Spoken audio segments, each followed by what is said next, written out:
C'est un phénomène devenu viral. La diffusion, le partage des correspondances administratives parfois revêtues de la mention confidentielle ou secret.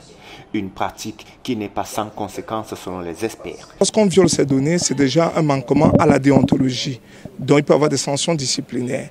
Mais quand on viole aussi ces données, il peut s'agir des cas où on a diffusé des données qui n'étaient pas à diffuser. Des données par exemple qui sont liées au secret lié à la sécurité nationale, au secret défense. Et là, ça constitue une infraction pénale. Il peut y avoir des sanctions pénales. Maintenant, lorsqu'il s'agit des données privées, la violation de ces données peut consister, par exemple, en leur diffusion sans l'avis, sans le consentement préalable du titulaire ou de la personne concernée par ces données.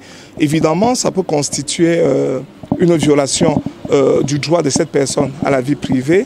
Et donc, il y a péril sur la sécurisation des données, d'autant plus que certains documents publiés sont parfois trafiqués aux fins de manipulation. Cette rencontre avec les représentants des administrations publiques vise à les sensibiliser sur la protection des données, une initiative du Centre national de développement de l'informatique. Ceci pour mettre en exergue la visibilité et surtout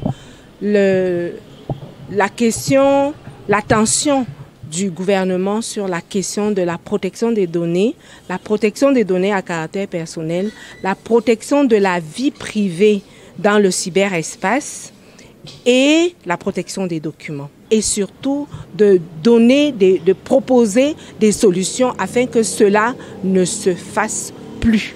L'enjeu est de sécuriser les correspondances administratives, mettre un terme à ce phénomène qui nuit considérablement au bon fonctionnement du service public.